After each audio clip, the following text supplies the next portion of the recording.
ठीक है, तो गुड आफ्टरनून बच्चों। तो हम लोग पिछले क्लास में पढ़ रहे थे, दिए थे बनाने के लिए कि जल या कॉपर सल्फेट का विद्युत अवघटन किसका प्रयोग करते हुए। यहाँ दोनों क्षार कॉपर का ही लिया गया है, तो यहाँ कॉपर सल्फेट का जल या विलयन है, तो कॉपर सल्फेट इसमें टूटेगा, जल इसमें टूटेगा। और यहाँ पर अब एनोड पर आने वाला कौन कौन है?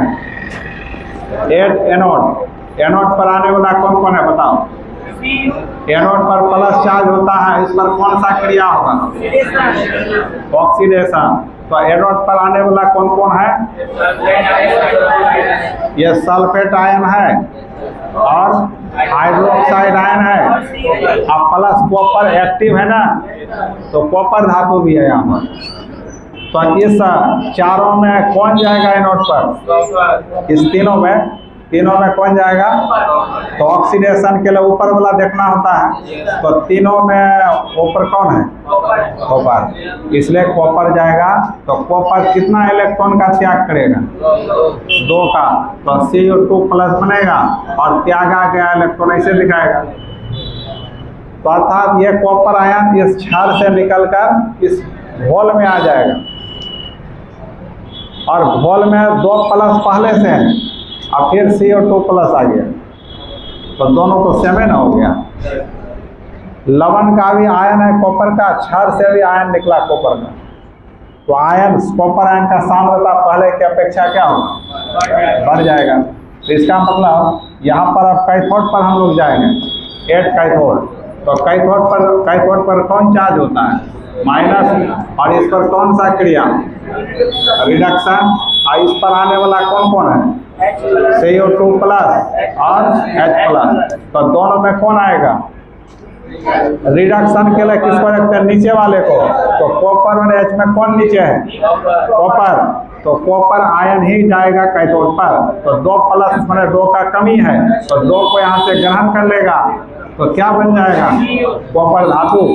ये कैथोड क्षार पर इस पर जमा हो जाएगा, और ये क्षार धीरे धीरे खत्म हो जाएगा। तो कहने का मतलब कैथोड पर हमको क्या मिलेगा? कॉपर। तो जो पिछले क्लास में हेडलाइन लिखाए थे, तो उसका आंसर आप लोग यहाँ से लिखते हैं, इतना होता है।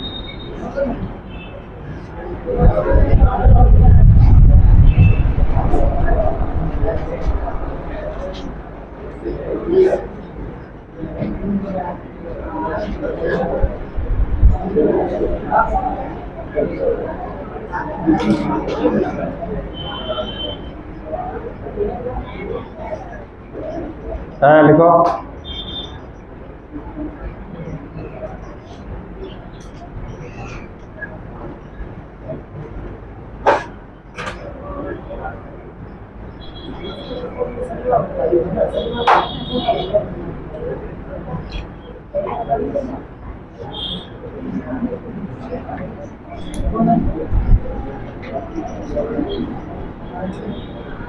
अब देखो, अब हम लोग को पढ़ना है फैराडे के विद्युत अवघटन का नियम। फैराडे के विद्युत अवघटन का नियम बहुत इंपॉर्टेंट है, और बार बार ये सब क्वेश्चन आता है, फैराडे के विद्युत अवघटन का नियम। ठीक है।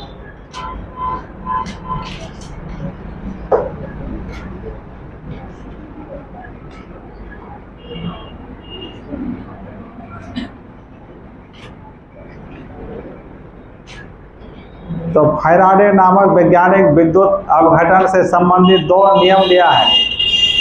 तो पहला है फैराडे के विद्युत अवघटन का प्रथम नियम, और दूसरा है फैराडे के विद्युत अवघटन का द्वितीय नियम।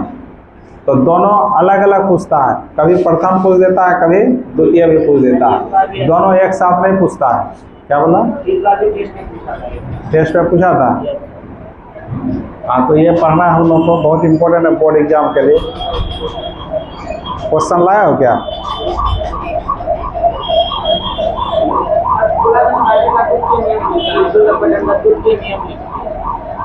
लिख दिया। और क्या पूछा? हाँ, लिख दिया। और ज़्यादातर ऑब्जेक्टिव करता है, पहले जो सॉल्व नहीं करवाए थे में वही सब यही सब स्कूल वाला का एग्जाम था, उनका एग्जाम हुआ सॉल्यूशन सब सॉल्व नहीं करवाए थे। हाँ वही क्वेश्चन फिर से है। हो गया, मिटा दें इसको। तो आप लिखो बच्चों, अब लिखो तुम लोग हेडलाइन में आप फैराडे के विद्युत अपघटन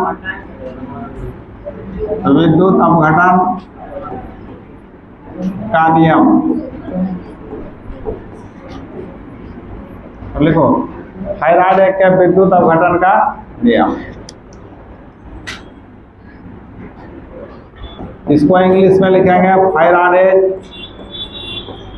लॉ ऑफ इलेक्ट्रोलाइसिस लिखो, फैराडेज लॉ ऑफ इलेक्ट्रोलाइसिस।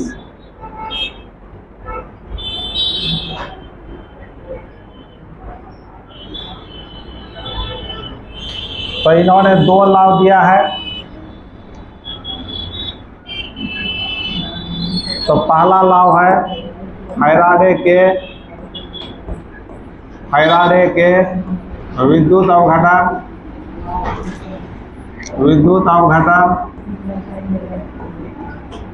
का प्रथम नियम।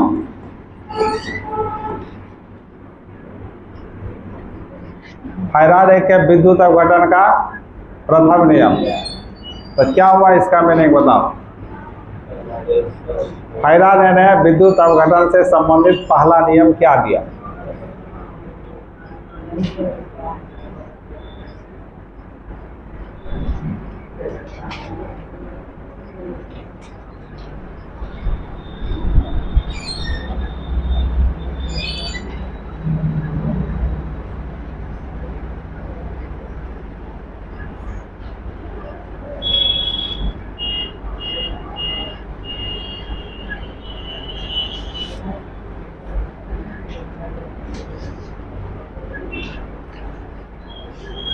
हो गया, बोलो।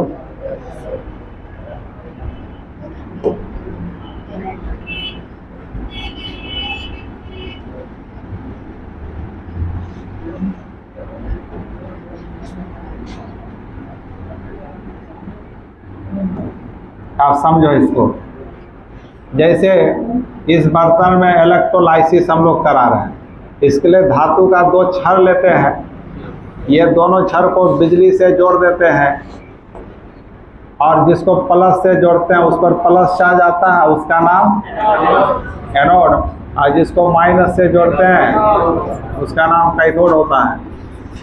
अब इसमें हम लोग इलेक्ट्रोलाइटिक पदार्थ को डालते हैं, जैसे कॉपर सल्फेट, सल्फ्यूरिक एसिड, नमक का घोल, नमक का सांद्र विलयन, कुछ भी डालते हैं तो वो कहलाता है इलेक्ट्रोलाइट कहलाता है, विद्युत अपघटीय पदार्थ कहलाता है ना, विद्युत अपघटीय हुआ। अब इसमें इलेक्ट्रोलाइसिस कराते हैं तो कैथोड पर कुछ प्राप्त होगा, एनोड पर कुछ प्राप्त होगा, दोनों इलेक्ट्रोड पर कुछ ना कुछ प्राप्त होता है, या तो वो जमा हो जाता है या गैस के रूप में बाहर निकलता है, ना दो बात होता है। तो इसी से संबंधित फैराडे ने नियम दिया। और क्या नियम दिया तो सुनो। मान लो यहाँ पर कोई पदार्थ जम गया या कोई गैस यहाँ से निकल गया, तो वो पदार्थ का कुछ मात्रा होगा कि नहीं? मात्रा, पदार्थ का मात्रा ग्राम में होगा। तो 20 ग्राम 30 ग्राम जमा हो गया, या 20 ग्राम 30 ग्राम गैस बाहर निकल गया, है हुआ। तो इलेक्ट्रोड पर जो पदार्थ जमा होगा, छड़ पर, एनोड कैथोड पर जो जमा होगा उसका मात्रा और W लिखेंगे, समझ गए? ये W क्या चीज है? Weight of deposited substance on electrode, मतलब इलेक्ट्रोड पर जो पदार्थ जमा होगा उसका मात्रा है वो। और ये निर्भर करता है, इसमें जो करंट देते हैं, विद्युत धारा पास करते हैं, उस विद्युत धारा में आवेश होता है ना, चार्ज होता है, तो उस चार्ज का क्या होता है? सीधा सवाल होता है। यही है फैराडे के विद्युत अपघटन का प्रथम नियम। तो अब कैसे बोला गया? फैराडे इस बात को कैसे बताया?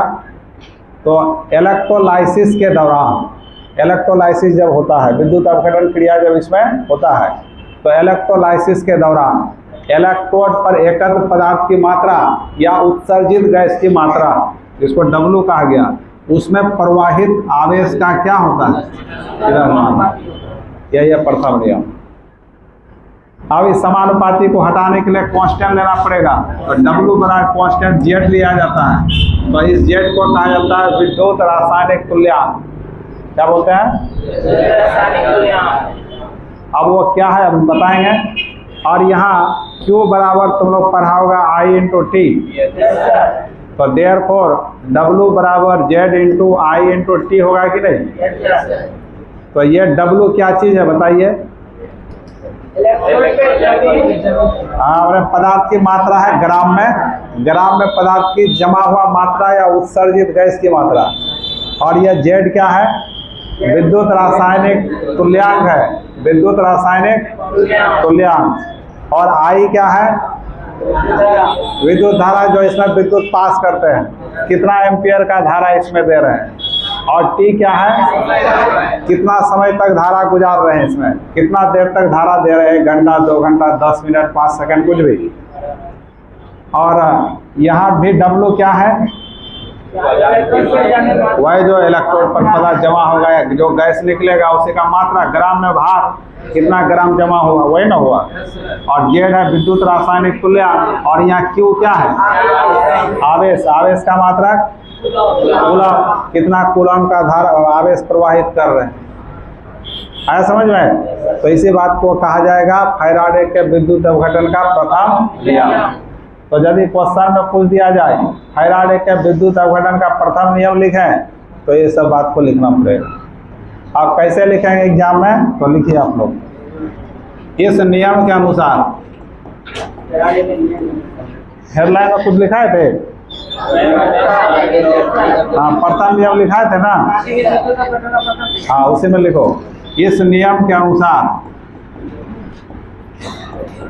इस नियम के अनुसार इलेक्ट्रोलाइसिस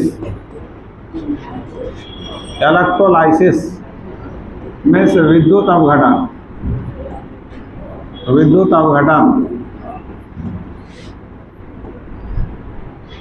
इलेक्ट्रोलाइसिस के दौरान इलेक्ट्रोड पर एकत्र पदार्थ की मात्रा,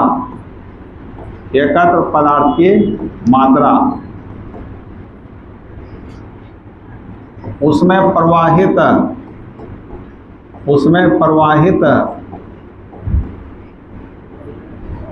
आवेश लाइट में विद्युत धारा भी बोल सकते हो। आवेश का क्या होता है? सीधा समानुपाती होता है, सीधा समानुपाती होता है। दैट इज में इसको क्या लिखेंगे? W समानुपाती Q।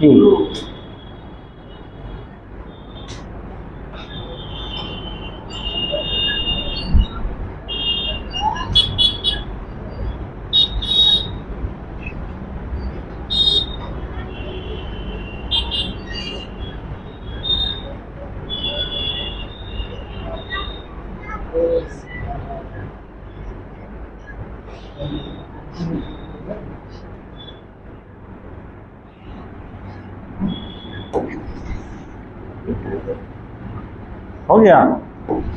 अब इस समानुपाती को हटा दें तो W बराबर Z इंटू क्या हो जाएगा? Q। ठीक है। और हम लोग जानते हैं चूंकि Q बराबर I इंटू T होता है, तो देयरफॉर W बराबर हो गया Z into I into T। तो यहाँ पर दो फॉर्मूला आया, एक है W बराबर Z इंटू Q और दूसरा W बराबर Z into I into T। उतार दो।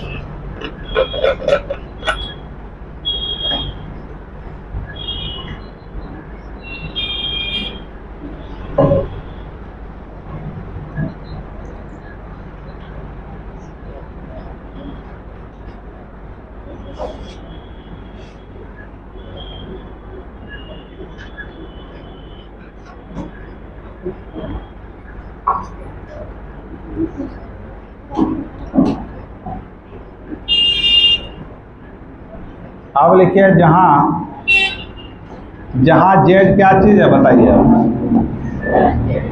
जहां जेड है आपको विद्युत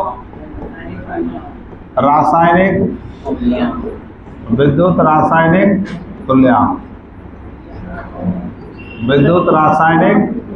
तुल्यांक, इसको इंग्लिश में बोलते हैं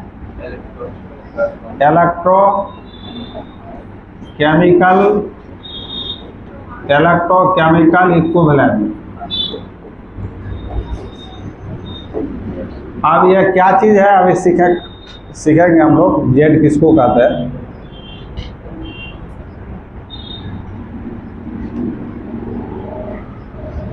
हो गया बच्चों। अब तुमको जब पूछेगा कि फैराडे के विद्युत अवकरण का प्रथम नियम लिखें तो यहीं तक लिखना है। उसको लिखते हुए यहाँ तक लिख देना, 2 नंबर के लिए 2 नंबर में पूछता है।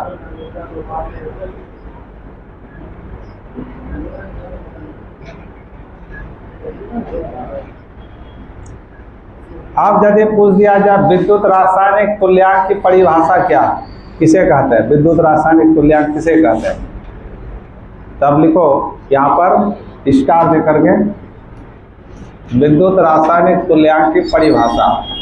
विद्युत रासायनिक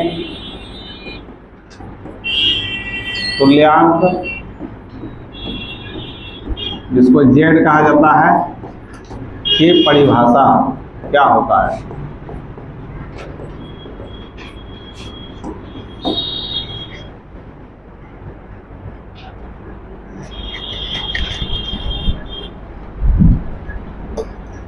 विद्युत रासायनिक तुल्यांक की परिभाषा।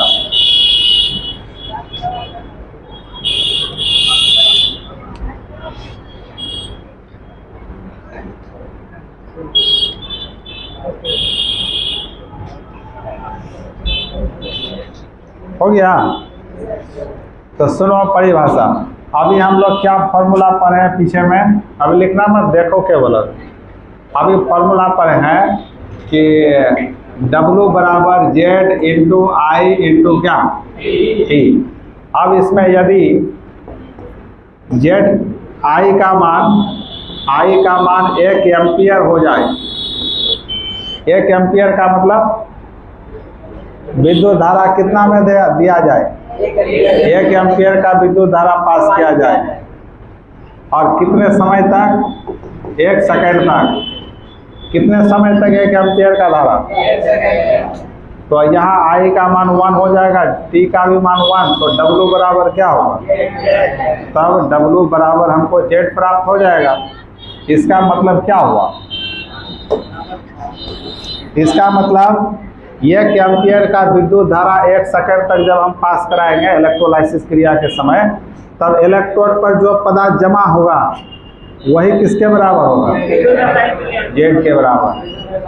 मतलब जैसे कॉपर सल्फेट का हम लोग विद्युत अवघटन कराएंगे, तो मान लिया इलेक्ट्रोड पर 20 ग्राम कॉपर जमा हो गया, और वह 20 ग्राम कैसे जमा हुआ, जब 1 एम्पियर का विद्युत धारा 1 सेकंड तक हम डाले, तब इलेक्ट्रोड पर 20 ग्राम मान लिया कॉपर हमको मिला, तो वही तुम्हारा 20 क्या कहलाएगा, विद्युत रासायनिक तुल्यांक कहलाएगा। है समझ में। तो इसलिए विद्युत रासायनिक तुल्यांक का परिभाषा क्या होगा बताओ, जब 1 एम्पियर का विद्युत धारा 1 सेकंड तक प्रवाहित किया जाता है, तो इलेक्ट्रोड पर एकत्र पदार्थ की मात्रा को ही विद्युत रासायनिक तुल्यांक कहा जाता है भैया। या जब I का मान 1 एम्पियर, T का मान 1 सेकेंड, तो Q बराबर क्या होगा बोलो, Q बराबर I इंटू T पर है, तो इसका मान 1, इसका मान 1, तो कितना होगा, तो Q बराबर 1 क्या है, कूलम न होगा, आवेश का मात्रक। इसका मतलब ये भी बोल सकते हैं, जब 1 कूलम आवेश प्रवाहित किया जाएगा, तो उससे जो इलेक्ट्रोड पर पदार्थ जमा होगा उसी को क्या कहा जाएगा, तो दोनों तरीका से बोल सकते हो। इसलिए ये जो परिभाषा हेडलाइन लिखे हो ना, तो उसमें डैश देकर लिखो पहले, परिभाषा लिखो पहले।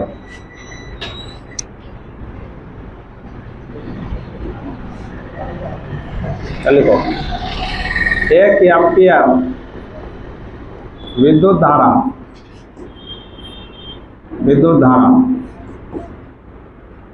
और 1 एम्पियर विद्युत धारा 1 सेकंड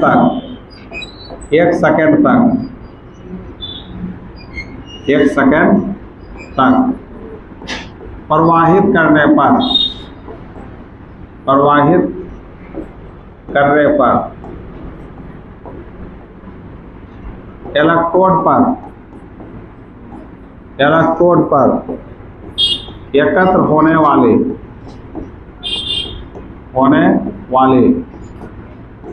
पदार्थों की मात्रा को क्या कहेंगे? विद्युत रासायनिक तुल्यांक। 1 एम्पियर विद्युत धारा 1 सेकंड तक प्रवाहित करने पर इलेक्ट्रोड पर एकत्र होने वाले पदार्थों की मात्रा को विद्युत रासायनिक तुल्यांक कहा जाता है।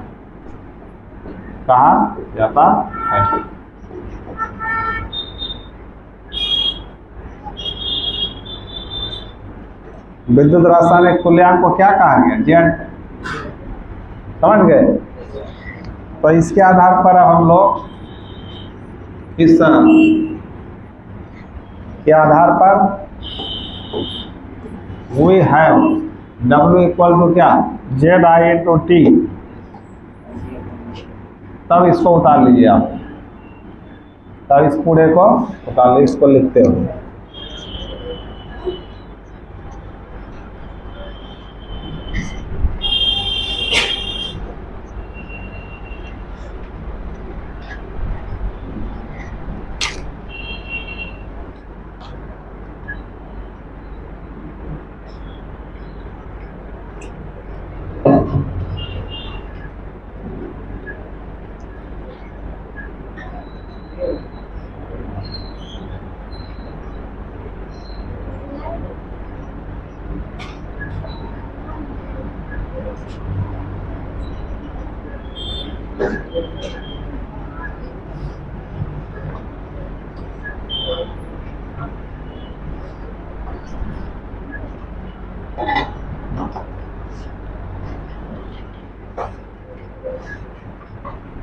अब यहां से एक इम्पोर्टेंट बात आया ऑब्जेक्टिव के लिए।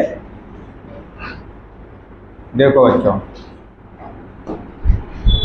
अभी जैसे हम लोग यहाँ पर I का मान 1 एम्पियर, T का मान 1 सेकेंड लिए हैं, तो यहाँ से Q बराबर कितना होगा?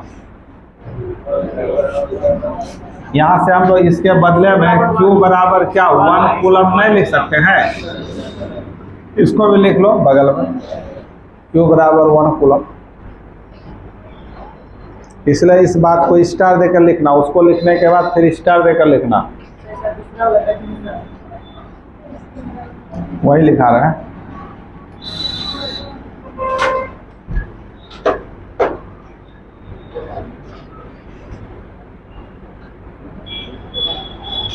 तो स्टार में लिखना कि एक कूलम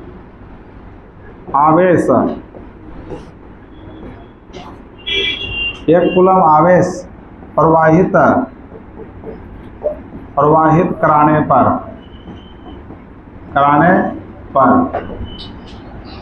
इलेक्ट्रोड पर एकत्र पदार्थ की मात्रा को क्या कहते हैं? बताओ तो। विद्युत रासायनिक तुल्यांक कहते हैं। विद्युत रासायनिक तुल्यांक कहा जाता है। विद्युत रासायनिक तुल्यांक दैट मीन्स जेड कहा जाता है। जेड कहा जाता है। मतलब तुमको ऑब्जेक्टिव में पूछा जा सकता है बच्चों, क्या पूछा जाएगा? जब इलेक्ट्रोलाइसिस के दौरान एक कूलम विद्युत आवेश प्रवाहित किया जाता है, तब जो पदार्थ एकत्र होता है, पदार्थ जमा होता है, तो वो कहलाता है, 4 ऑप्शन में रहेगा। तो किसको मारोगे? विद्युत रासायनिक तुल्यांक को मारना। ये बहुत इंपॉर्टेंट टॉपिक है, ये MBBI कर लो इसको ऑब्जेक्टिव के लिए। तो ये हम लोग फर्स्ट नियम से संबंधित बातें पढ़े हम लोग। अब तुमको यहाँ 2 तरीका का क्वेश्चन आ सकता है इतना से अब तक। एक ऑब्जेक्टिव में आ सकता है और 2 सब्जेक्टिव में आएगा। तो 2 सब्जेक्टिव में क्या क्या आ सकता है बताओ? विद्युत फैराडे के विद्युत अपघटन का प्रथम नियम लिखे, और दूसरा विद्युत रासायनिक तुल्यांक किसे कहते हैं? या ऑब्जेक्टिव में एक कूलम आवेश प्रवाहित कराने पर इलेक्ट्रोड पर एकत्र जो पदार्थ की मात्रा होगा उसको क्या कहा जाएगा? विद्युत रासायनिक तुल्यांक Z कहा जाएगा। ये ऑब्जेक्टिव के लिए हुआ, नहीं हुआ? अब आ जाइए, ये जो प्रथम नियम है इससे एक फॉर्मूला प्राप्त हो सकता है। जैसे एक पदार्थ का हम लोग इलेक्ट्रोलाइसिस किए, जैसे कॉपर सल्फेट का इलेक्ट्रोलाइसिस किए, तो यहाँ पर जो कॉपर जमा होगा उसको WCU मानेंगे, नहीं मानेंगे? और W बराबर क्या पड़े? Z इंटू Q पड़े। तो यहाँ Z भी क्या हो जाएगा? CU हो जाएगा। कॉपर का विद्युत रासायनिक तुल्यांक हो जाएगा वो। और मान लिया दूसरा इलेक्ट्रोलाइट्स हम लोग ले लें सिल्वर नाइट्रेट, तो इसका भी इलेक्ट्रोलाइसिस करेंगे तो सिल्वर जमा होगा तो WAG, और इसका विद्युत रासायनिक तुल्यांक ZAG और इंटू क्या होगा? Q। मतलब दोनों में समान आवेश दिए हैं, तब दोनों को भाग दे दिया जाए तो Q कटेगा। तो WCU बाई WAG बराबर ZCU बाई क्या होगा? अब इसके अलावा और भी तो इलेक्ट्रोलाइट्स यूज कर सकते हैं, इसलिए इसमें जनरल फार्मूला हम लोग क्या यूज करेंगे? तो जनरल फार्मूला यूज हो जाएगा बच्चों W1 बाई W2 बराबर Z1 बाई Z2। इसलिए हम लोग लिख सकते हैं W1 by W2 equal to Z1 by Z2। एक जनरल फार्मूला हो गया। यह फार्मूला किस नियम से आया? प्रथम नियम से आया। लिख लीजिए, ये न्यूमेरिकल के लिए दिया, इस पर न्यूमेरिकल बनेगा, उतार लो।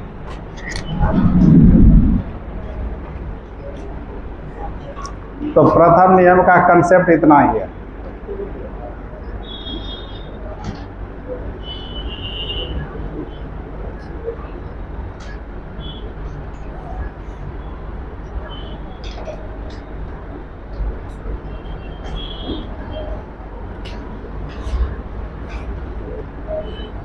हो गया। अब दूसरा नियम लेके चलो, तो लिखो फैराडे के विद्युत अपघटन का द्वितीय नियम, हेडलाइन में।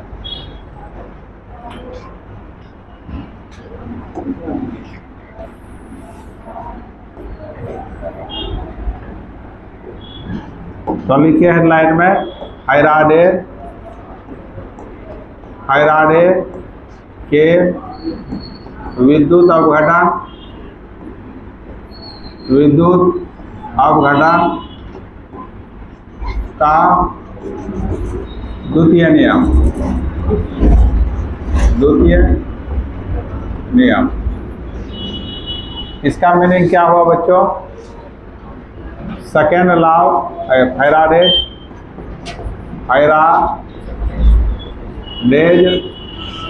Second law of electrolysis. Faraday second law of electrolysis, इसको लिखे। फैराडे के विद्युत अपघटन का दूसरा नियम, यह तुम लोग का टेस्ट एग्जाम पूछा था ना, और बोर्ड के एग्जाम तो कई बार पूछा गया है। ये सब सुपर डुपर लिख लो। ठीक है। तो दूसरा नियम भी आसान ही है, हार्ड नहीं है ऐसा। पहला नियम हार्ड था क्या? बहुत आसान है, एक बार पढ़ लोगे तो समझ में आ जाएगा आसानी से, और याद भी किया जा सकता है।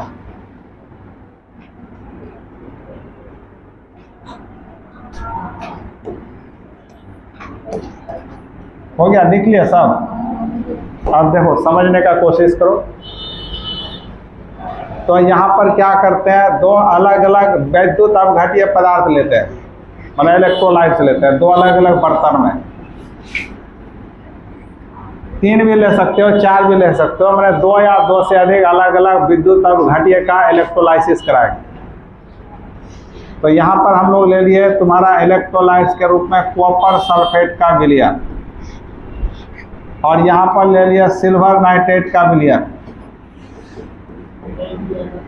ठीक है। और इसमें हम लोग इलेक्ट्रोड डाल दिए, चाहे तुम एक्टिव इलेक्ट्रोड लो या इनएक्टिव वाला इलेक्ट्रोड लो, चाहे प्लेटिनम डालो या सोना चांदी कुछ भी ले लो, एक्टिव वाला ले लो।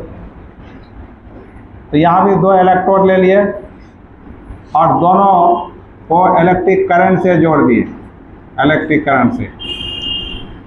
तो मान लीजिए इस पर प्लस है, इस पर माइनस, तो इस पर प्लस चार्ज आएगा, इस पर माइनस चार्ज आएगा, इसका नाम एनोड होगा और इसका नाम कैथोड होगा। तो इसको भी जोड़ दिए, तो इस पर प्लस है तो इस पर माइनस होगा, इस पर माइनस है तो इस पर। तो इस प्रकार के क्रम, जोड़ने के क्रम को क्या बोलते हैं? श्रेणी क्रम। फिजिक्स में पढ़े हो ना, मतलब दोनों सेल को, दोनों इलेक्ट्रोलाइटिक सेल हुआ और दोनों में इलेक्ट्रोलाइट्स रखा हुआ है, अलग अलग इलेक्ट्रोलाइट्स है कि सेम है? तो दोनों को हम लोग सीरीज में कनेक्ट कर दिए हैं। सीरीज में कनेक्ट करने का मीनिंग क्या होगा बताओ तो? समान धारा दोनों में जाएगा। जैसे यहाँ से करंट देंगे ना, जैसे स्विच देंगे, दोनों में समान मात्रा में विद्युत धारा प्रवाहित होगा, इसलिए सीरीज कनेक्शन किया गया। तो अब यहाँ पर क्या जमा होगा? कॉपर। यहाँ पर क्या जमा होगा? एक क्षण पर यहाँ पर कॉपर जमा होगा और एक क्षण पर यहाँ पर सिल्वर जमा होगा। तो जो जमा होगा उसकी मात्रा को WCU मानेंगे और यहाँ जो जमा होगा WAG मानेंगे। मतलब कॉपर जमा हुआ कॉपर का भार और जमा हुआ सिल्वर का भार, और इसमें कॉपर का एक समतुल्य भार भी होगा। मान लीजिए यहाँ 20 ग्राम जमा होगा, तो कॉपर का समतुल्य भार ये EAG मानेंगे, ECU मानेंगे। इक्विवेलेंट वेट को हम लोग पढ़े थे, समतुल्य भार पढ़े थे ना, उसको E से सूचित किया गया था। तो जो पदार्थ जमा होगा उसका भार और उसी का समतुल्य भार लेंगे। यहाँ भी सिल्वर जमा होगा, उसका भार क्या हुआ? WAG, तो उसका समतुल्य भार क्या होगा? EAG। तो इस दोनों के बीच ही संबंध बताया फैराडे। क्या संबंध दिया? तो बोला WCU समानुपाती ECU होगा। यहाँ भी W समानुपाती AG, W समानुपाती EAG होगा। तो इसी को द्वितीय नियम कहा गया।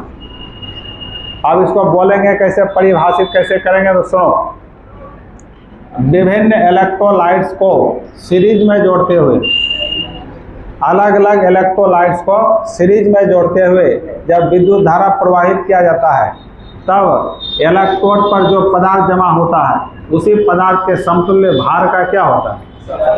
सीधा समानुपाती। हो गया दूसरा में। और एक बार बोलते हैं कि विभिन्न इलेक्ट्रोलाइट्स को सीरीज में जोड़ते हुए विद्युत धारा प्रवाहित किया जाता है, तो इलेक्ट्रोड पर जो पदार्थ जमा होता है उसकी मात्रा उसी पदार्थ के समतुल्य भार का क्या होगा? सीधा समानुपाती। आया समझ में? तो अब लिखो दूसरा नियम है, तेज देकर। तो लिखो, इस नियम के अनुसार, इस नियम के अनुसार, इस नियम के अनुसार विभिन्न इलेक्ट्रोलाइट्स को, विभिन्न इलेक्ट्रोलाइट्स, विभिन्न इलेक्ट्रोलाइट्स को सीरीज में जोड़ते हुए, सीरीज में समझ जाते हो ना, श्रेणी क्रम, श्रेणी क्रम लिख दो। फिजिक्स में तो पढ़ाई होगा ये सब, पैरेलल कनेक्शन, सीरीज कनेक्शन, विभिन्न इलेक्ट्रोलाइट्स को सीरीज में जोड़ते हुए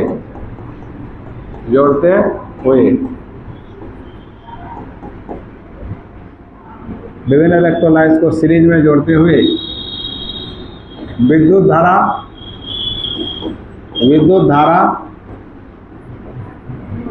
धारा या विद्युत आवेश प्रवाहित करने पर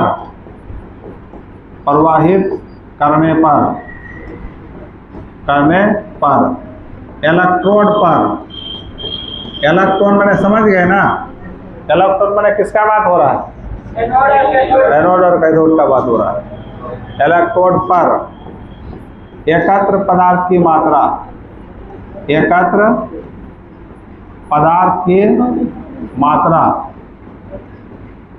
उस पदार्थ के, किस पदार्थ के, जो जमा होगा, जो पदार्थ जमा होगा उसका बात हो रहा है, उस पदार्थ के समतुल्य भार का क्या होता है, सीधा समानुपाती होता है,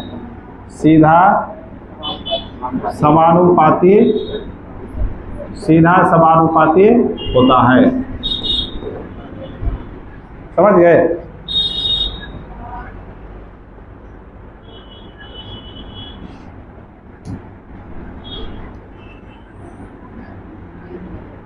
इस नियम के अनुसार विभिन्न इलेक्ट्रोलाइट्स को सीरीज में जोड़ते हुए विद्युत धारा प्रवाहित करने पर इलेक्ट्रोड पर एकत्र पदार्थ की मात्रा उस पदार्थ के समतुल्य भार का क्या होता है, सीधा भार।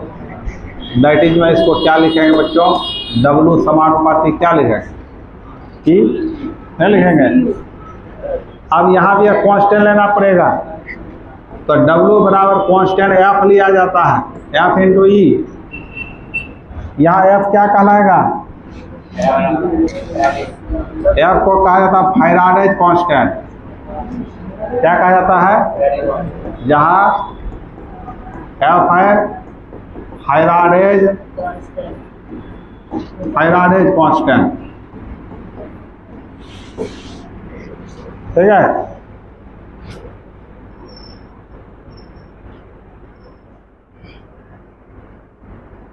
यहाँ तक लिख लीजिए। तो आपको यदि पूछेगा फैराडे के विद्युत अपवर्तन में दूसरा नियम लिखे, तो यहीं तक लिखना पड़ेगा, ठीक है।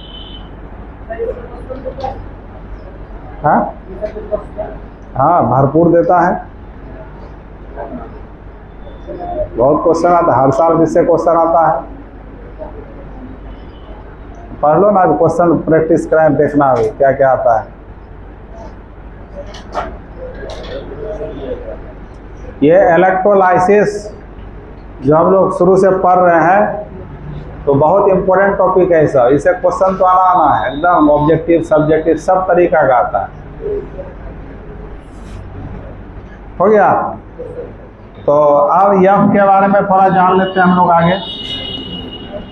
अब ये फैराडे एक मात्रक भी होता है, किसका मात्रक, आवेश का मात्रक होता है बच्चों। तो लिख लो थोड़ा फैराडे के बारे में। फैराडे आवेश का मात्रक होता है, आवेश का मात्रक होता है। और एक फैराड भी होता है, फैराड कैपेसिटर का मात्रक होता है फैराड। और यहाँ फैराडे किसका मात्रक, आवेश का मात्रक। और तुम लोग पढ़ा होगा, एक फैराडे बराबर होता है 96,500 कूलम।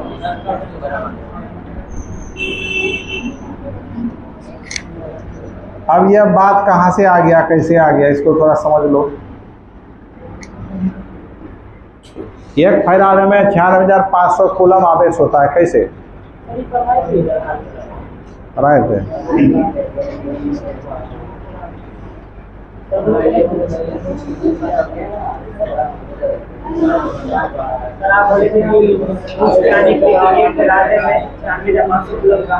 नहीं पूछा था तुम लोग, पूछे थे, चर्चा हुआ था। तो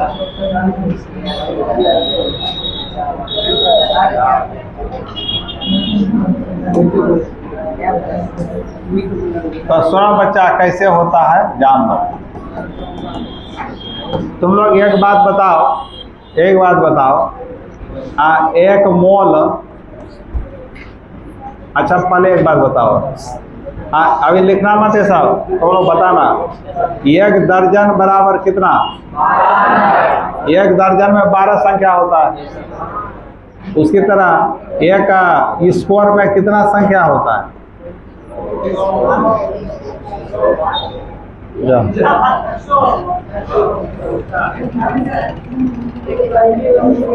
उसी तरह एक ग्रोस होता है, ग्रोस।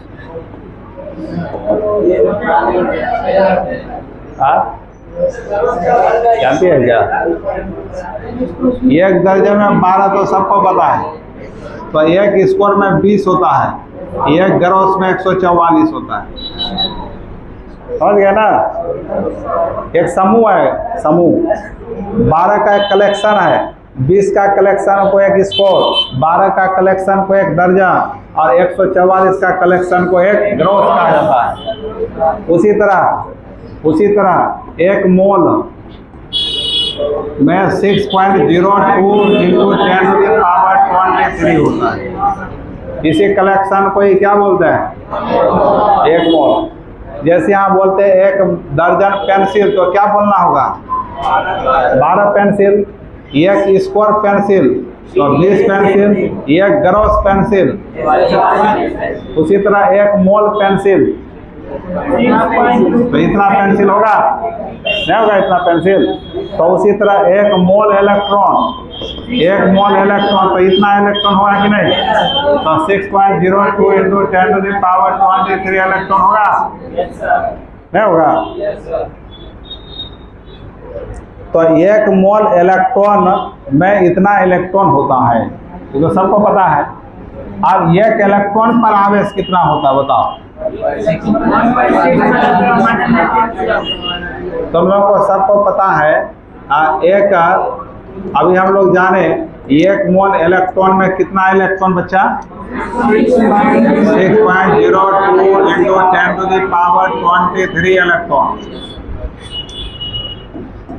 और यह भी पता है क्योंकि एक इलेक्ट्रॉन पर आवेश कितना होता है?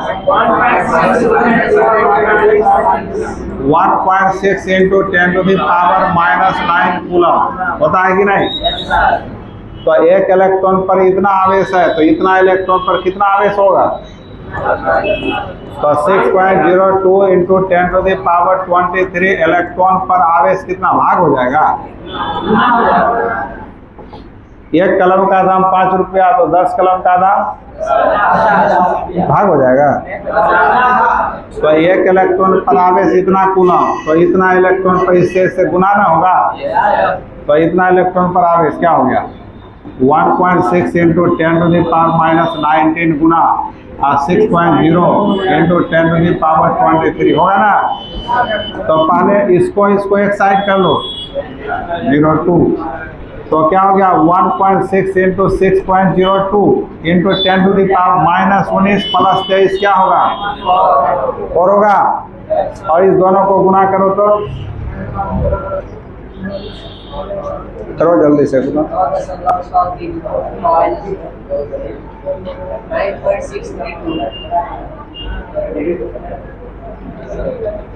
अच्छा इसको 3 लगा दो और आगे 3 करके लगाओ, मतलब इसको 6.023 इंटू 10⁻23 मान लो। समझ गए ना? तो गुना करके देखा तुम लोग क्या?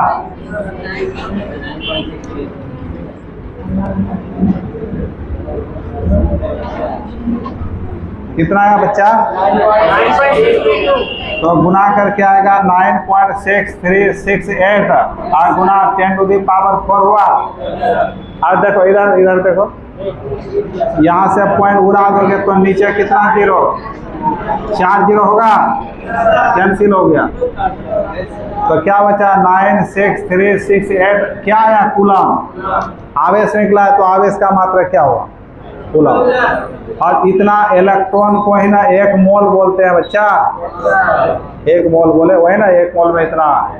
इसलिए ये जो आवेश निकला कितना मोल इलेक्ट्रॉन का निकला, एक मोल इलेक्ट्रॉन, एक मोल इलेक्ट्रॉन का आवेश निकला। अर्थात एक मोल इलेक्ट्रॉन पर इतना चार्ज होता है, यही होता है एक फैराडे। मतलब फैराडे का परिभाषा, तो एक मोल इलेक्ट्रॉन पर उपस्थित आवेश को एक फैराडे कहा जाता है।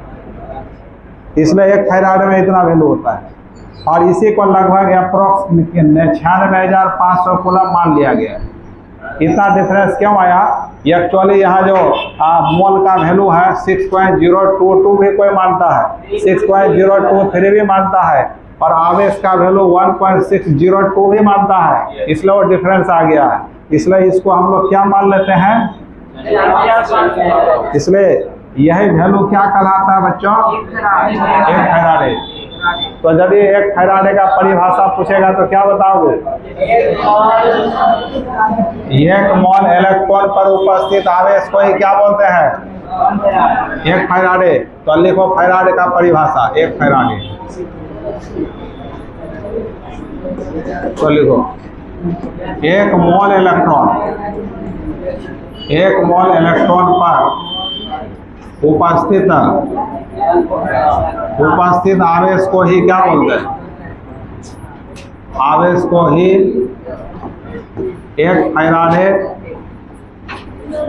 फैराडे कहा जाता है, कहा जाता है। इसको लिखते हुए पूरा उतार लीजिए आप लोग।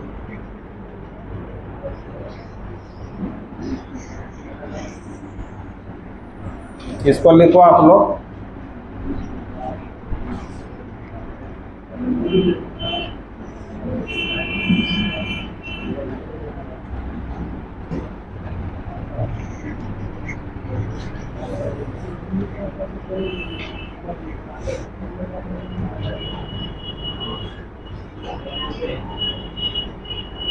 एक मोल इलेक्ट्रॉन पर उपस्थित आवेश को ही एक फैराडे कहा जाता है।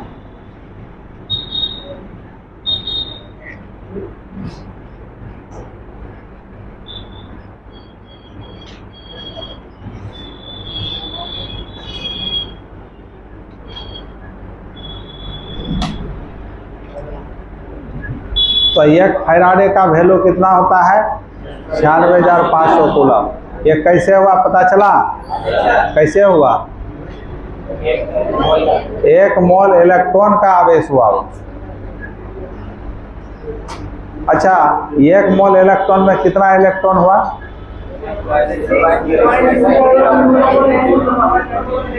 तो जो 6.023 गुना 10⁻23 संख्या है, ये छोटा संख्या है कि बहुत बड़ा? बहुत बड़ा। गिनती कर सकते हो क्या? 23 पावर है, 23 जीरो होगा उसमें, समझ सकते हो? उतना इलेक्ट्रॉन का आवेश जोड़कर तब आया है 96,500 कूलम। नहीं हुआ क्या?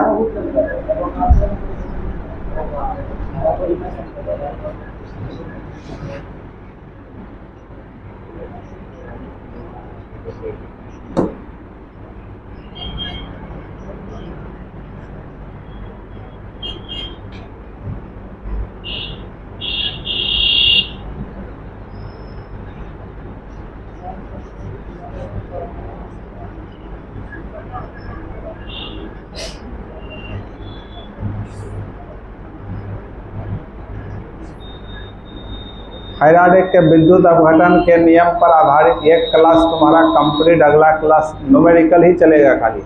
और वो सब न्यूमेरिकल जो देंगे कई बार पूछा गया, वही सब देंगे तुम्हें, ऑब्जेक्टिव में भी और सब्जेक्टिव में भी। ठीक है,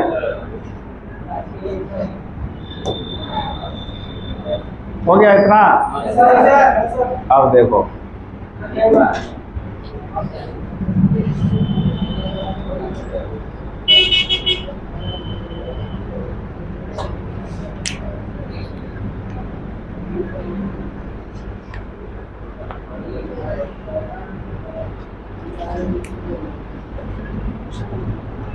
तो अब नहीं ना भूलोगे, 1 फैराडे किसको कहते हैं? किसको कहते हैं बता तो हासिम अली, 1 फैराडे किसको कहा गया?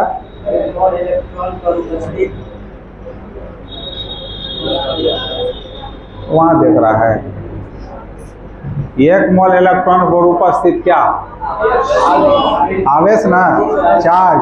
1 मोल इलेक्ट्रॉन पर जो चार्ज होगा उसी को 1 फैराडे कहा गया।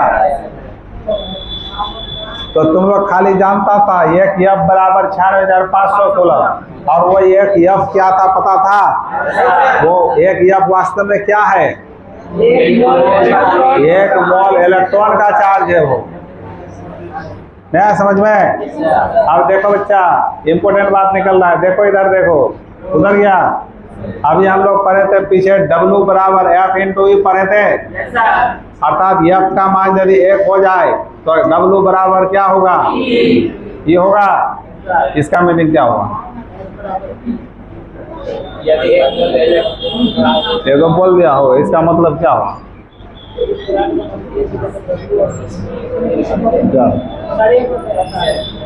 बता। यहाँ F का मान 1, इसका मतलब 96,500 कूलम ना हुआ।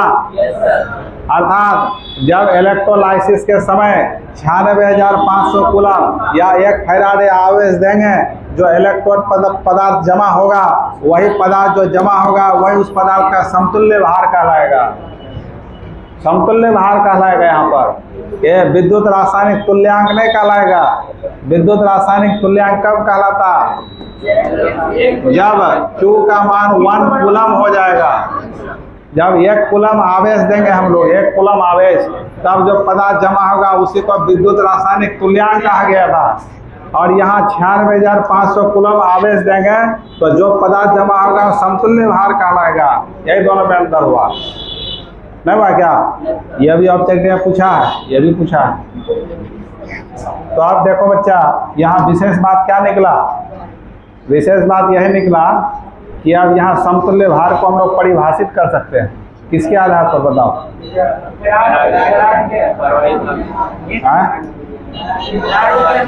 तब लिखो स्टार देकर, लिखो 1 फैराडे दैट मीन्स 96,500 कूलम आवेश, आवेश द्वारा इलेक्ट्रोड पर एकत्र पदार्थ की मात्रा उस पदार्थ का क्या कहलाता है? उस पदार्थ का समतुल्य भार कहलाता है। या ग्राम समतुल्य भार भी बोल सकते हो बच्चों। ग्राम समतुल्य भार क्या बोलोगे? बोलो। ग्राम समतुल्य भार कहलाता है, भार कहलाता है।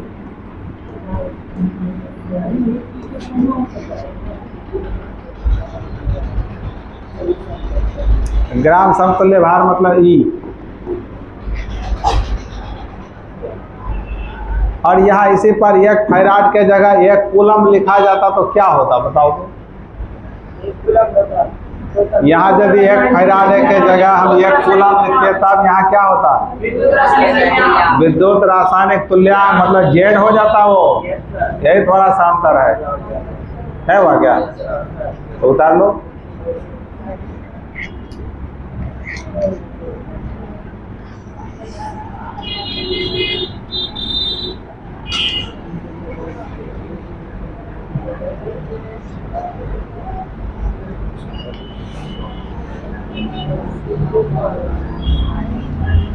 देखो जल्दी करो।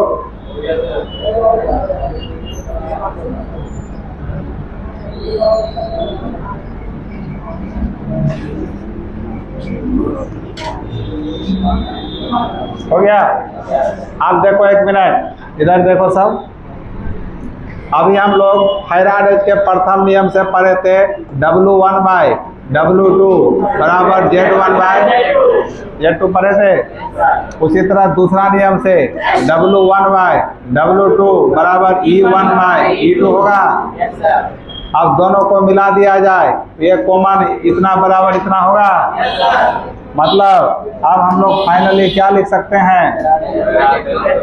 अब लिख सकते हैं W1/W2 E1/E2 और दूसरा Z1/Z2 बराबर E1/E2। ये दोनों नियम से आया मिल करके, ये सेकेंड नियम से आया। हाँ क्या बोला? ये W1 है बच्चा, क्या पढ़ रहा था तुम उसको?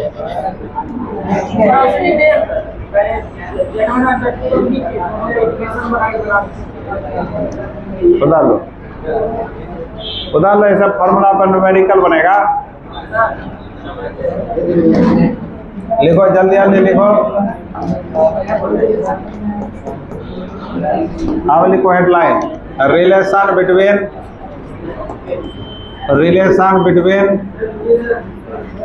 Z and E। और किसके बीच रिलेशन पढ़ने जा रहे हैं? Z और E के बीच।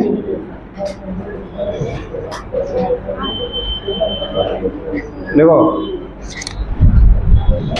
Z और E के बीच रिलेशन।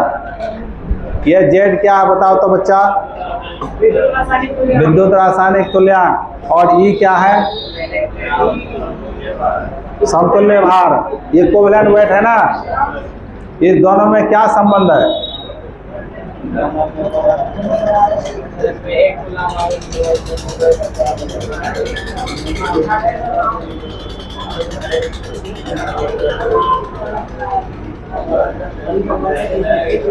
सुनो तुम लोग पहले गप कर लो, हम थोड़ा आराम करते हैं। क्या यही लग रहा है? क्या पीछे वाला गप कर रहा है? कौन जी? वो लड़का भास्कर नाम है तुम्हारा? भास्कर नाम है ना?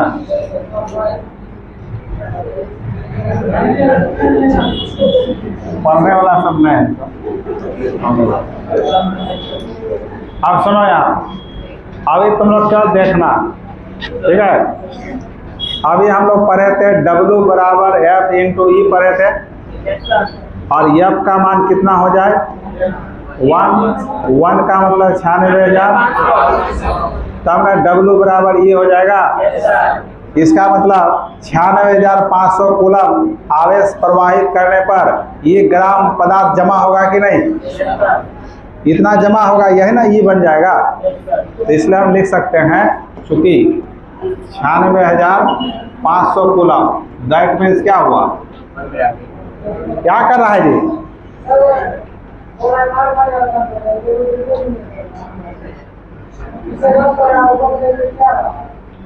क्या बोल रहा है?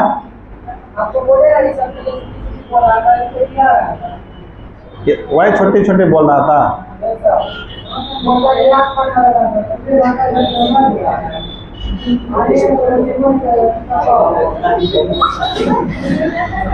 देखो कितना बदमाश वो लड़का है। रुको तुम्हारे गार्जियन को फोन करते हैं।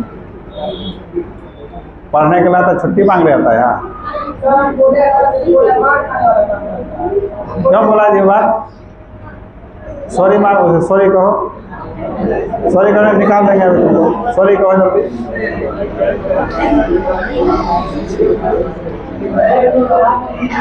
देखो इधर बदमाशी नहीं करो।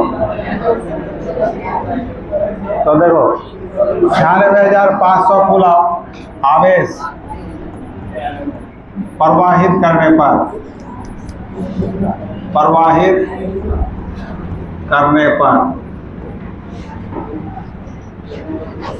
ये ग्राम पदार्थ क्या होता है? ये ग्राम पदार्थ क्या होगा? जमा होगा ना। ये ग्राम पदार्थ, इसे में लिख लेना, पदार्थ जमा होता है।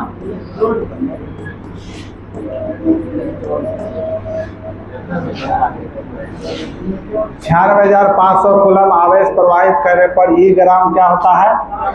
पदार्थ जमा होता है। इसलिए यदि 1 कूलम दिया जाए तो क्या होगा बताओ? 1 कूलम आवेश प्रवाहित करने पर E बटे क्या होगा? इतना पदार्थ जमा होगा। और एक बात हम लोग पढ़े हैं पीछे, W बराबर Z इंटू क्यू, और Q का मान यदि 1 कूलम तो W बराबर क्या Z। तो यहाँ 1 कूलम से ही ना यह पदार्थ भाग निकला हमको जमा हुआ, यह ना W है, वो W अब किसके बराबर होगा, Z के बराबर। इसलिए इस पूरे मान को किसके बराबर लिखेंगे, Z के बराबर। दैट मीन्स Z बराबर E बटे क्या हुआ, या Z बराबर E बटे इसको क्या लिखते हैं, क्या अपने लिखते हैं। यह रिलेशन हुआ Z और E के बीच। तो क्या हुआ रिलेशन बोलो, Z बराबर E बाय F। अब बता दो,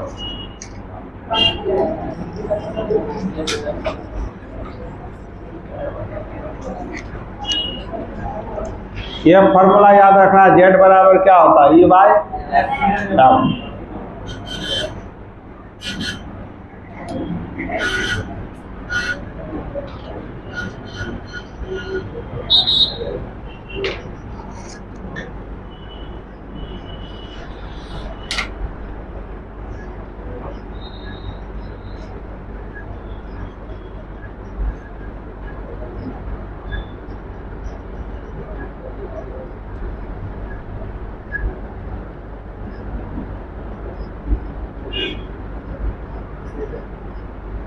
तो इसको ऑब्जेक्टिव में पूछा जा सकता है, नहीं पूछा जा सकता है,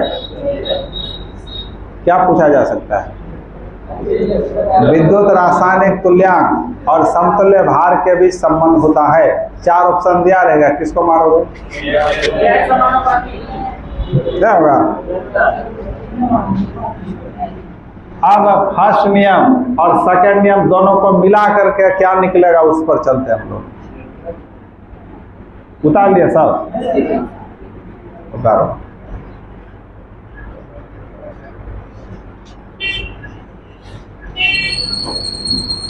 तो अब आगे लिखना हेडलाइन में, combined form of first and second law, इसको हेडलाइन में लिखिए। अब फर्स्ट सेकेंड लॉ का संयुक्त रूप,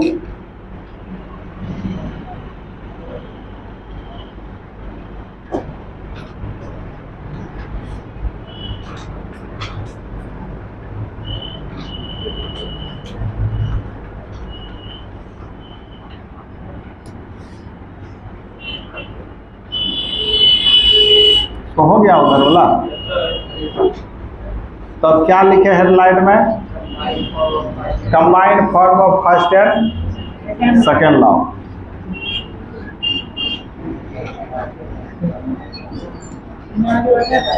तो देखिए अब फ्रॉम फर्स्ट लॉ से हम लोग क्या पढ़े हैं बच्चों, W बराबर Z इंटू क्यू पढ़े थे ना।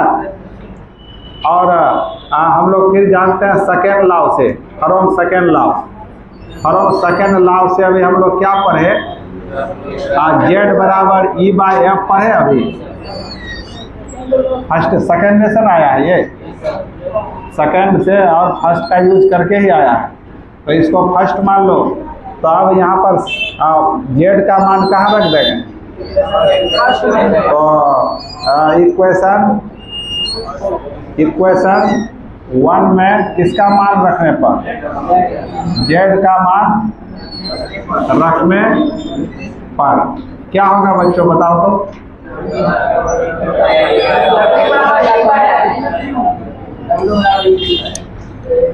देखो भीड़ जाता है लिखने के लिए पेपर सब। अब यहाँ W बराबर Z इंटू क्यू है, तो W Z का मान क्या है, E बाई F, और नीचे I इंटू क्या हो गया। अब हम लोग पीछे पढ़े हुए हैं समतुल्य भार कैसे निकलता है किसी तत्व का, बताओ तो। किसी तत्व का समतुल्य भार E बराबर परमाणु भार बटे वैलेंसी, परमाणु भार atomic mass atomic weight by valency होता था। और परमाणु भार को ए कहते हैं, वैलेंसी को भी, मतलब ई बराबर क्या होगा, इसलिए यहाँ ई का मान रखो। तो W बराबर ई का मान क्या होगा, A/V इंटू एफ, और इंटू क्या होगा, और फिर Q बराबर जानते हैं क्या, तो A/VF गुना I इंटू क्या P, एक फॉर्मूला हुआ। तो इसी दोनों पर न्यूमेरिकल पूरा भरमार पूछा गया है।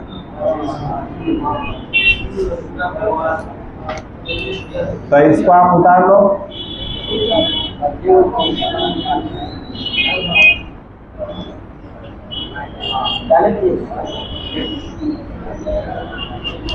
उतार लो पूरा।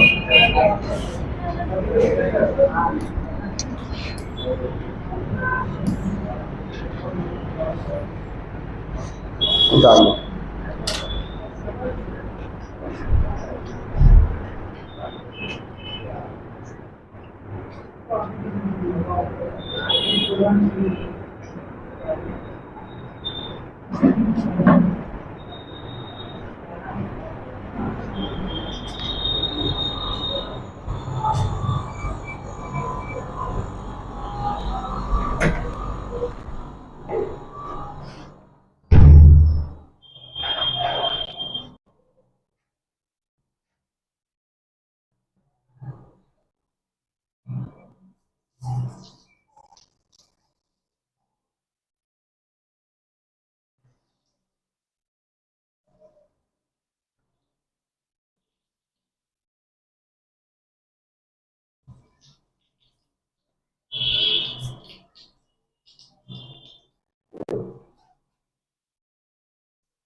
हो गया। तो ये तुम्हारा थायराइड के विद्युत अवघटन का प्रथम नियम और दूसरा नियम खत्म हो गया। अब इसमें ऑब्जेक्टिव क्वेश्चन जो पूछा है उसको थोड़ा देख लो।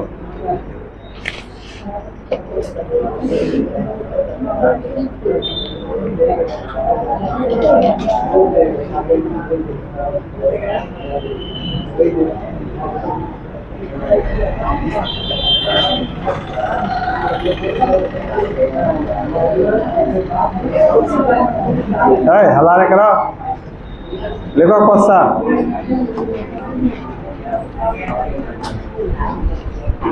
पूछा गया क्वेश्चन, ये पूछा है 2013 में। लिखो द्रवित सोडियम क्लोराइड, द्रवित सोडियम क्लोराइड, द्रवित सोडियम क्लोराइड के वैद्युत अपघटन, वैद्युत अपघटन का मतलब इलेक्ट्रोलाइसिस से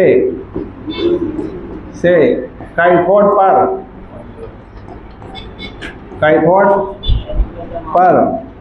मुक्त होता है। मुक्त होता है का मतलब क्या प्रोडक्ट क्या बनता है? हाँ, जमा होता है, मुक्त होता है। पहला है क्लोरीन, पहला है क्लोरीन, दूसरा है सोडियम,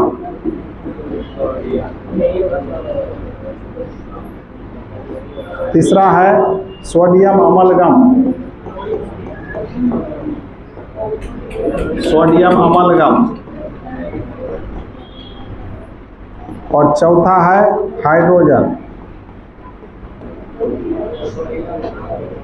बताओ तो बच्चा।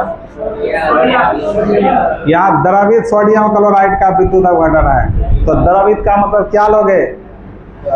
जल वाला लोगे कि गला हुआ लोगे कि तनु वाला लोगे?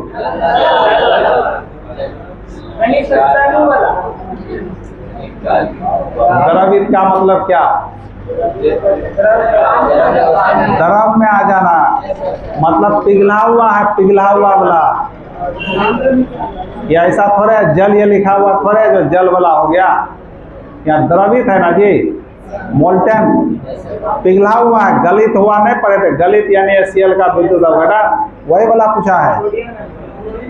तो देखो द्रवित सोडियम क्लोराइड का विद्युत अपघटन करने से कैथोड पर क्या मिला था?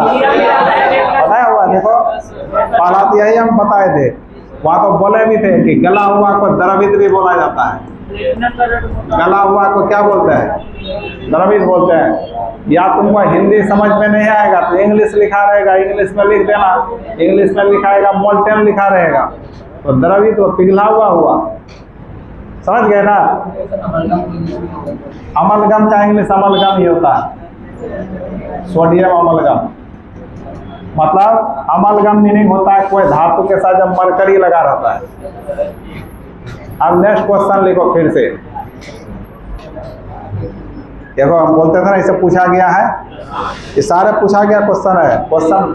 क्वेश्चन बैंक है, चैप्टर वाइज दिया हुआ है।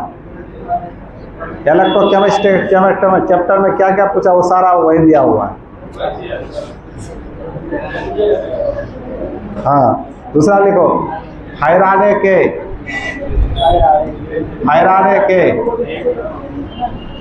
विद्युत अपघटन, फैराडे के विद्युत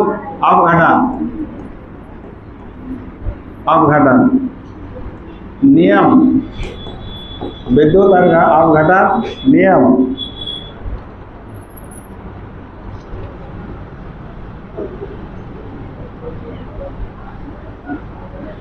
नियम किससे संबंधित है? किससे संबंधित है? किससे संबंधित है? पहला नंबर। और यह क्वेश्चन पूछा है 2016 में और 2022 में भी पूछा है दोनों।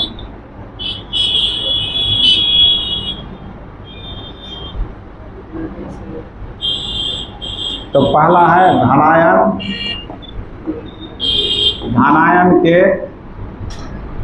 धनायन के परमाणु भार से, धनायन के परमाणु भार से। दूसरा धनायन की गति से, धनायन की गति से। और तीसरा ऋणायन की गति से, ऋणायन की गति से। और चौथा इलेक्ट्रोलाइट के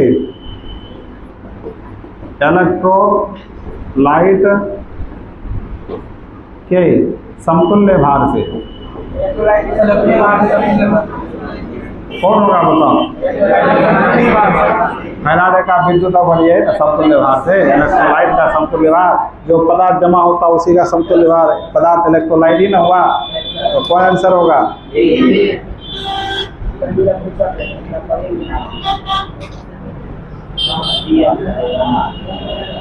अच्छा, ये जो फॉर्मूला अभी बताए थे, अच्छा उतार लो पहले क्वेश्चन, पहले क्वेश्चन उतारो तुम लोग।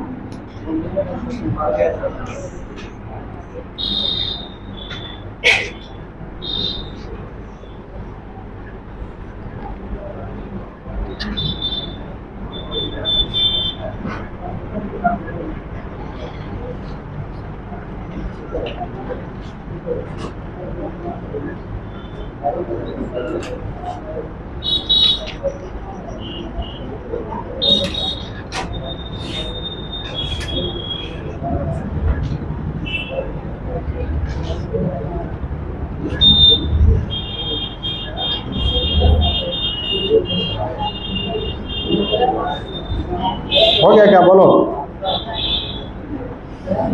अच्छा एक और बना लो पहले।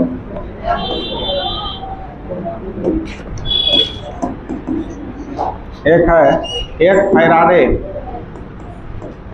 1 फैराडे विद्युत धारा। विद्युत धारा में आवेश हो गया 1 फैराडे विद्युत धारा बोलो, आवेश बोलो, प्रवाहित करने पर प्राप्त मात्रा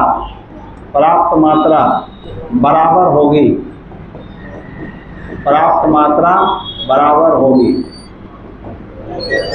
पहला ऑप्शन 1 ग्राम समतुल्य, 1 ग्राम समतुल्य के। दूसरा 1 ग्राम मोल के।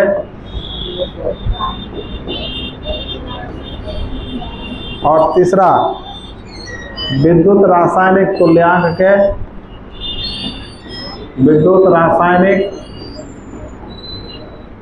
तुल्यांक के, और चौथा आधा ग्राम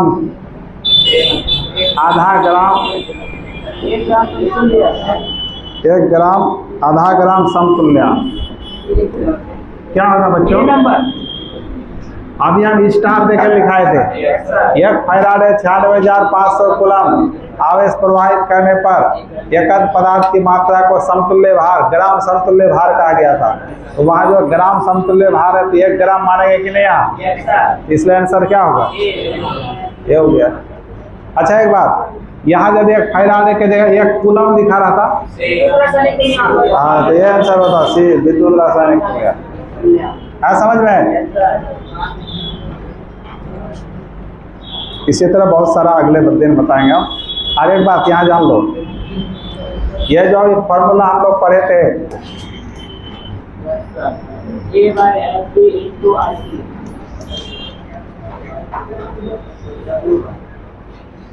ये जो फॉर्मूला पढ़े नू अभी हम लोग लिख लिया सर, इसको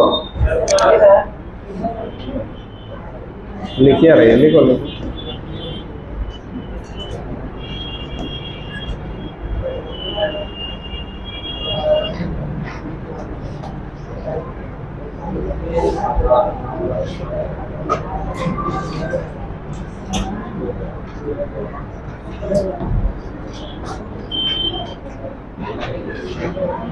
लिख लिया क्या? अब देखो यहाँ पर ये W क्या है? W बताओ तो। ये W क्या है बोलो? पदार्थ का एकत्र मात्रा जो इलेक्ट्रोड पर क्षार पर जमा हुआ था, वो है पदार्थ के ग्राम में मात्रा, ग्राम में। और ये A क्या है? जो पदार्थ जमा होगा, जैसे कॉपर जमा होगा तो उसका परमाणु भार, कॉपर का परमाणु भार जानते हो कितना? हाँ 63.5। और यह V क्या है? वैलेंसी का मतलब ट्रांसफर इलेक्ट्रॉन, कितना इलेक्ट्रॉन ट्रांसफर हो रहा है, कितना त्याग रहा है, कितना ग्रहण कर रहा है, वही होता है V। और F तो क्या हो गया? 96,500 कूलम। और I क्या हो गया? विद्युत मात्रा, विद्युत धारा की मात्रा एम्पियर में। और T क्या है?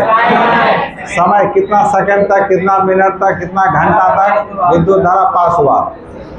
और यह Q क्या है? आवेश, कितना कूलम धारा पास किया गया। तो आवेश दिया रहेगा तो यह फॉर्मूला यूज करेंगे, और एम्पियर में धारा रहेगा, कितना टाइम तक दिया रहेगा तो यह फॉर्मूला याद करेंगे। पूछ देगा कि 5 एम्पियर का विद्युत धारा 1 घंटा तक प्रवाहित किया गया, तो हमको कॉपर जमा हुआ, तो कितना ग्राम कॉपर जमा हुआ। तो इसका मतलब क्या पूछ रहा है? W पूछ रहा है। तो कितना ग्राम जमा हुआ तो W पूछ रहा है, और कॉपर जमा हुआ तो कॉपर का परमाणु भार 63.5, और कॉपर का वैलेंसी कितना होता है? 2। यहाँ V का मान 2 रखना होगा, F का मान 96,500, तो नहीं बनेगा। इसी टाइप का क्वेश्चन पूछा गया। तो अगले क्लास में यही सब होगा। ठीक है, तो ठीक है, जाओ तो बंद करो।